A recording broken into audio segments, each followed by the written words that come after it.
With Mother's Day emerging, there's that pressure to find the perfect gift. So here are 5 easy, inexpensive, personal gifts that you can give your mum to make her feel special.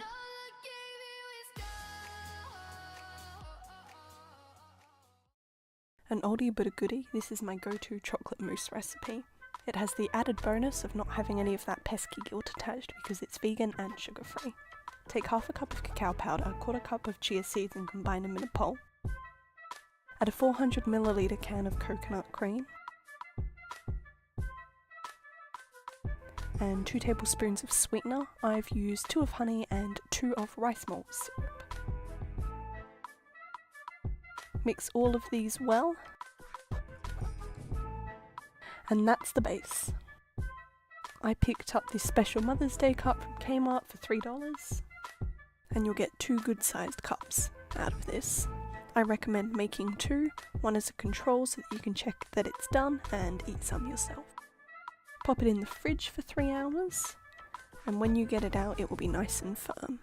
Now for optional toppings. I like to add a little bit of sliced banana. This way, if you haven't added quite enough sweetener, it helps compensate.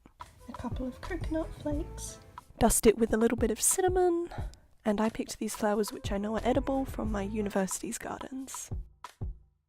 If you want to give it that cafe feel, you can also put a saucer underneath, a little bit of extra coconut, dusting of cinnamon, and some more flowers. I also added this really adorable whale shark spoon. If you want something easy but a bit more long-term and permanent, then a heat pack is the perfect gift. Take your fabric and trace out your desired shape. I wanted to do mine in the shape of a love heart. Pin it. Cut it out. Then leave a little bit of a margin as you saw around the outside. Make sure your stitches are relatively close together because the filling can be quite fine. Once you've gone most of the way around, making sure you leave a small gap, turn it the right way out. I wanted to add a little bit of decoration to mine, so I cut a small bit of ribbon and tied it into a bow, and then sewed that on. Be careful to only sew through one side of the fabric.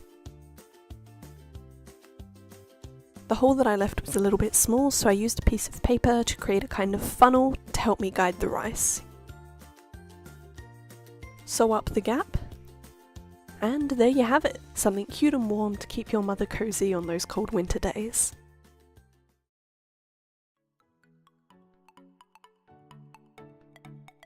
My mum only really likes things if they're practical, so I took this vase from Nopshop and decided to coat it with chalkboard paint.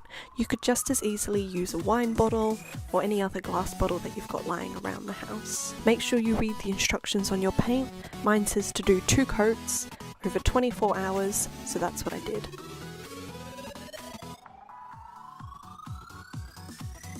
I then wanted to add something on the sides, so I took the same ribbon that I used for the heat pack and used some craft glue to stick that on.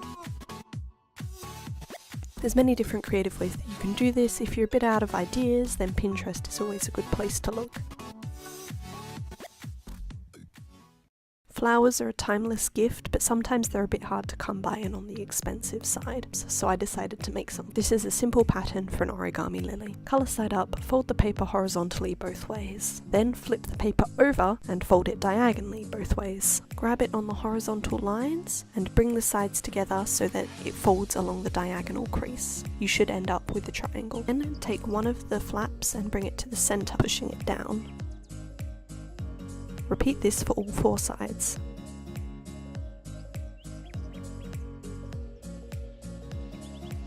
Have an open and a closed end. Bring the sides of one of the flaps on the open end into the centre, and then do it for all 4 sides again.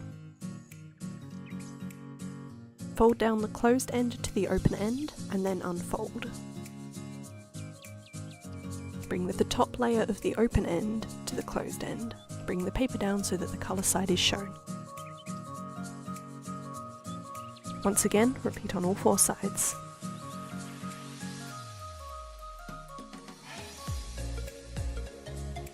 And then you want to bring the flaps down on all sides.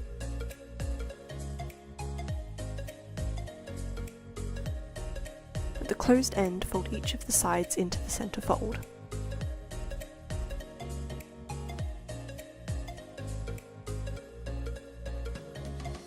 Now, pull out your petals, and if you want to curl them nicely, take a pencil and gently roll them.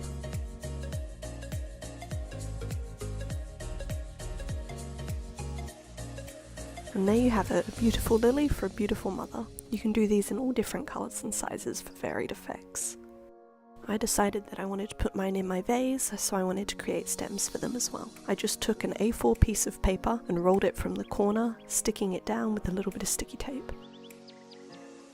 You can only see the top part of the stem from the vase, so I decided to only colour in the top part green.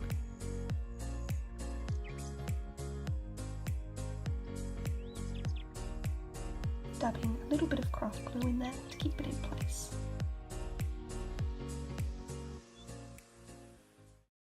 Making something is all well and good, but sometimes we don't have the time. A good way to get inspiration for a gift is to crack out those old photo albums. I looked at photos of my mum from when she was a teenager and a kid, and I noticed that she had a fondness for the 70s-esque sweaters. And finally, at a suitcase rummage, found this really cute knit sweater.